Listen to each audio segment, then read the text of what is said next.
Hello my friends and welcome back. Thank you very much for being with me again today. If you are in a conflict with someone, the more you know about that someone, the better for you. But the same thing applies if you want to befriend someone or if you want to keep peace with someone. The more you know about that someone, the better, because in that way you will learn what to avoid, what not to touch, and you respect that. And obviously, probably the other side will do the same thing if they want to keep the friendship or they are at war with you. Russia gave a lot of signals and made a lot of statements regarding its expectations on a global scale. So in international affairs, this is what we want. These are things that, would affect us negatively and we would react. The United States of America are not idiots. So the guys over there knew exactly what will tick the Russians and what would, appease them and what would make them laugh.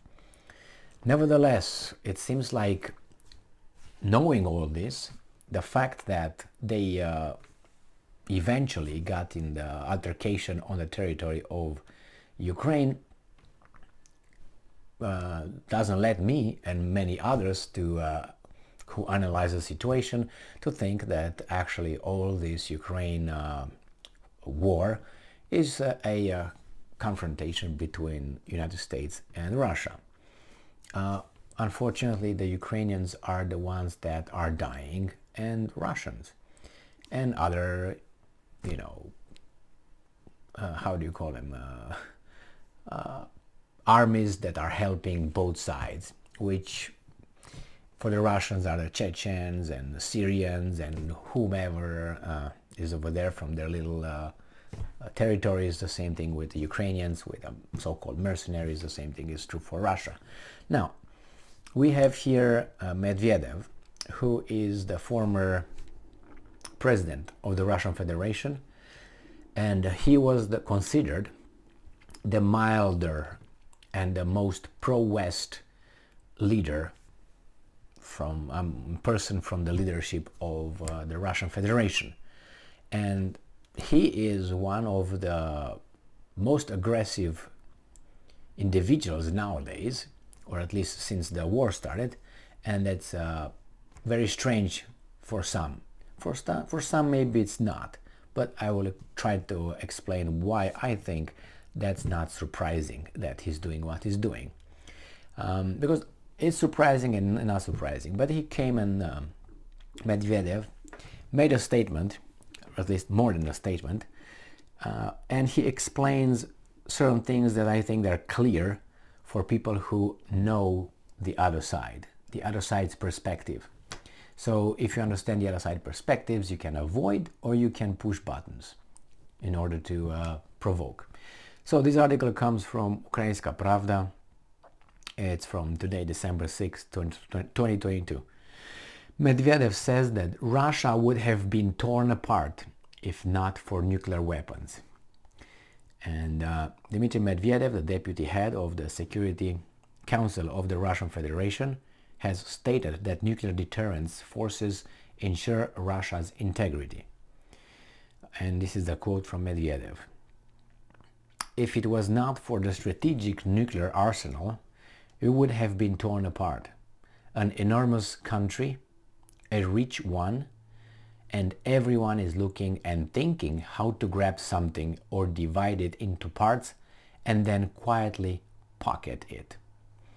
And even though it sounds harsh, this largely deters hotheads, especially in non-friendly alliances, from making anti-Russia decisions. This is how it was, how it is, and how it will be. End quote. Details. Medvedev had also stated that the Russian Federation obtained enough of all types of weapons and that he wrote posts for his Telegram channels himself. Now, when Romania was a communist country, or at least had a communist government and one party system, and had a socialist society, then some people from outside, after the revolution of 1989, December, I can't remember exactly who said that, but it was a foreign diplomat. He said that Romania was like a watermelon, rich, and everyone wanted it. Everybody wanted to get a piece of Romania, and that was while Romania was a communist country. I think that was actually when Ceausescu came to the United States at Jimmy Carter's invitation. I think that's a diplomat who explained to Ceausescu this, because they wanted to put Romania, that they made an offer to Romania to put it at a stock market or something. So something like that, and Ceausescu said no. I didn't understand at that time what the hell that meant, but that meant that Romania would have been put in the international arena economically and on the banking system and all that, which could have been, you know, a dangerous move. But if you were able to keep your balance, you would have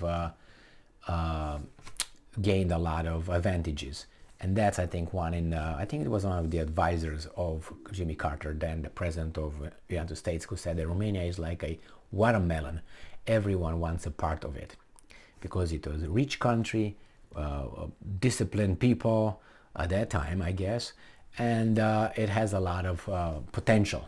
So anyway, now Russia is, I would say, many times more than Romania was. I mean, Romania had then a population of about 24 million people, maybe at that time less, obviously. And resources, yes, but you can't compare Romania's resources with Russia's resources. So what Medvedev said, I think, sounds very familiar. And I know it sounds familiar because I used to listen to this gentleman. He's a scholar, he died. His name is Stephen Cohen. He's a Jewish scholar. He's an American Jewish scholar. He's a kosher guy. Very intelligent, very well read. I recommend him 100%.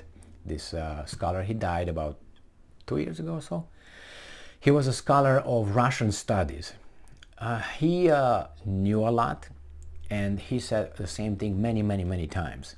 And he also talked about the Russian perspective, the worldview, that should be taken in consideration due to its resources, manpower, military might. But he says that's exactly what keeps everybody else to do the same thing that advisor of Jimmy Carter told Ceausescu. So, what can I tell you? Medvedev is just saying things that we all know, and then makes it clearer to understand why certain things happen. It's obvious that the Russians already said about, I don't know how many times, that the United States, and the interest behind the United States, which are economic and military interests, they tried to divide Russia in about 5 regions. So they kind of know exactly what the plan is and how it could break. And then he said, there are many times, I think Putin said, Lavrov said the same thing. They will try to break it, and then what's going to happen, because you have to control 5 people, probably with nuclear weapons at that time, instead of 1. But we'll see. As of now, the plan did not work out. Actually, the plan worked out right after 1991. That was the fantastic time, and they were ready to break it even more. But this crazy Putin showed up, and he had other ideas, and the ideas did not coincide with those guys' ideas. Thank you very much for being with me again today. Stay strong, stay smart, look for the truth, and be just.